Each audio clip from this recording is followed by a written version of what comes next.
20 years after. Chapter 33. Grimaud speaks.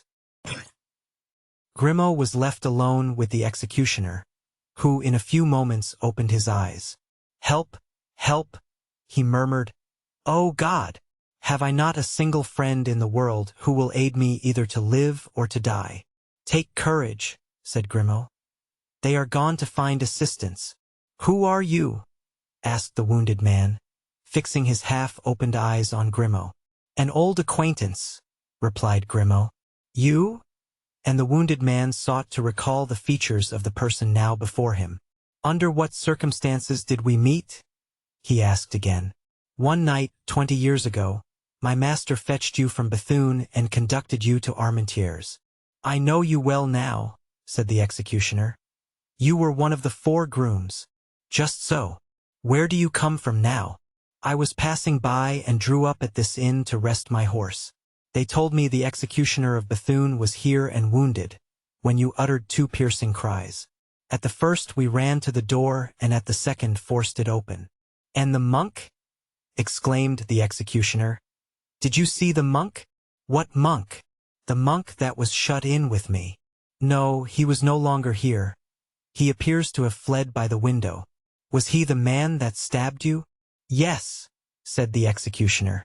Grimaud moved as if to leave the room. "What are you going to do?" asked the wounded man. "He must be apprehended." "Do not attempt it.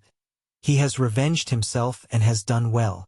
Now I may hope that God will forgive me, since my crime is expiated." "Explain yourself," said Grimaud.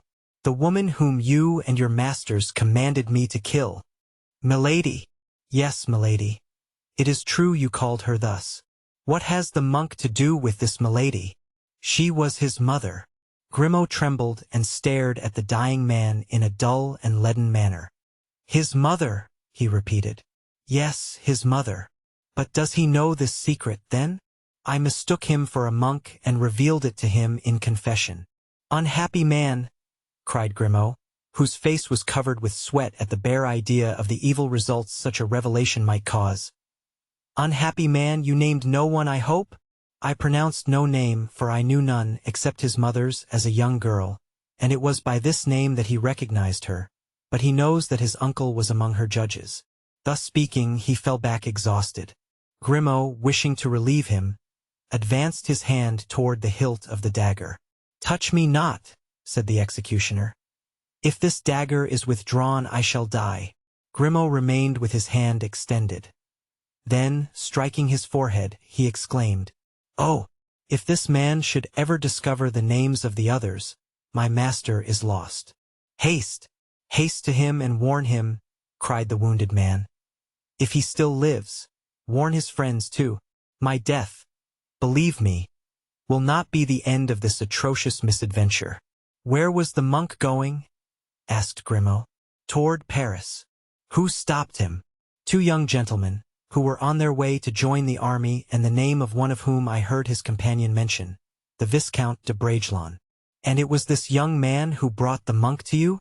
"Then it was the will of God that it should be so, and this it is which makes it all so awful," continued Grimaud. "And yet that woman deserved her fate. Do you not think so? On one's deathbed the crimes of others appear very small in comparison with one's own," said the executioner, and falling back exhausted he closed his eyes. Grimaud was reluctant to leave the man alone, and yet he perceived the necessity of starting at once to bear these tidings to the Comte de la Fère. Whilst he thus hesitated, the host re-entered the room, followed not only by a surgeon, but by many other persons, whom curiosity had attracted to the spot. The surgeon approached the dying man, who seemed to have fainted. "We must first extract the steel from the side," said he, shaking his head in a significant manner. The prophecy which the wounded man had just uttered recurred to Grimaud, who turned away his head. The weapon, as we have already stated, was plunged into the body to the hilt, and as the surgeon, taking it by the end, drew it forth, the wounded man opened his eyes and fixed them on him in a manner truly frightful. When at last the blade had been entirely withdrawn, a red froth issued from the mouth of the wounded man, and a stream of blood spouted afresh from the wound when he at length drew breath. Then, fixing his eyes upon Grimaud with a singular expression, The dying man uttered the last death rattle and expired. Then Grimaud, lifting the dagger from the pool of blood which was gliding along the room, to the horror of all present, made a sign to the host to follow him, paid him with a generosity worthy of his master, and again mounted his horse. Grimaud's first intention had been to return to Paris, but he remembered the anxiety which his prolonged absence might occasion Raoul, and reflecting that there were now only 2 miles between the Vicomte and himself and a quarter of an hour's riding would unite them, and that the going, returning, and explanation would not occupy an hour, he put spurs to his horse and a few minutes after had reached the only inn of Mazingarbe. Raoul was seated at table with the Count de Guiche and his tutor, when all at once the door opened and Grimaud presented himself, travel-stained, dirty, and sprinkled with the blood of the unhappy executioner. "Grimaud, my good Grimaud!" exclaimed Raoul. "Here you are at last. Excuse me, sirs, this is not a servant, but a friend. How did you leave the Count?" continued he. "Does he regret me a little? Have you seen him since I left him? Answer, for I have many things to tell you, too. Indeed, the last 3 days some odd adventures have happened. But what is the matter?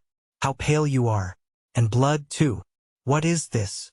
"It is the blood of the unfortunate man whom you left at the inn and who died in my arms."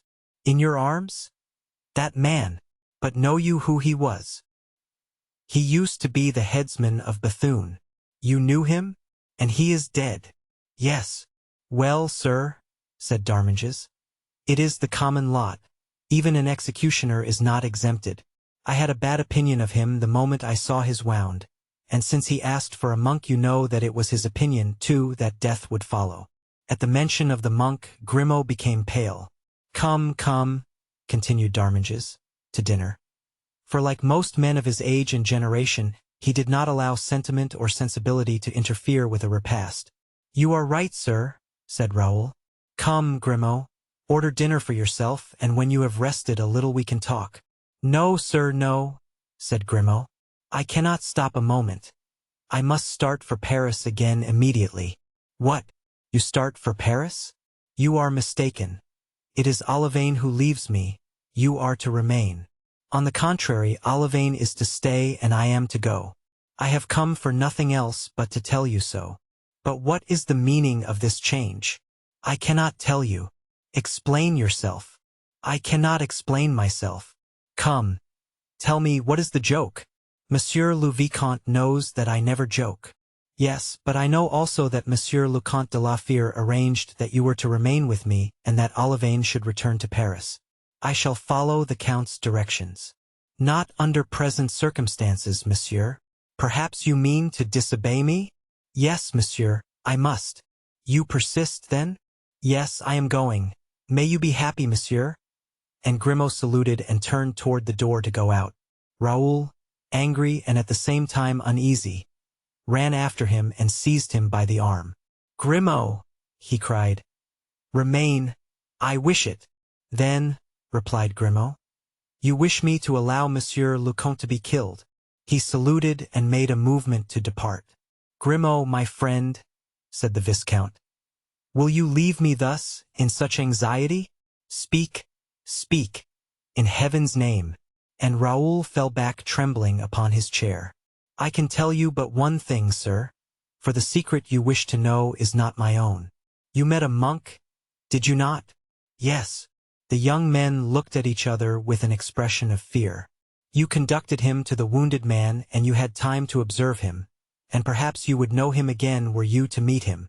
"Yes, yes," cried both young men. "Very well. If ever you meet him again, wherever it may be, whether on the high road or in the street or in a church, anywhere that he or you may be, put your foot on his neck and crush him without pity, without mercy, as you would crush a viper or a scorpion. Destroy him utterly and quit him not until he is dead. The lives of 5 men are not safe, in my opinion, as long as he is on the earth." And without adding another word, Grimaud, profiting by the astonishment and terror into which he had thrown his auditors, rushed from the room. 2 minutes later the thunder of a horse's hoofs was heard upon the road. It was Grimaud on his way to Paris. When once in the saddle Grimaud reflected on 2 things. First, that at the pace he was going his horse would not carry him 10 miles, and secondly, that he had no money. But Grimaud's ingenuity was more prolific than his speech, and therefore at the first halt he sold his steed and with the money obtained from the purchase took post horses.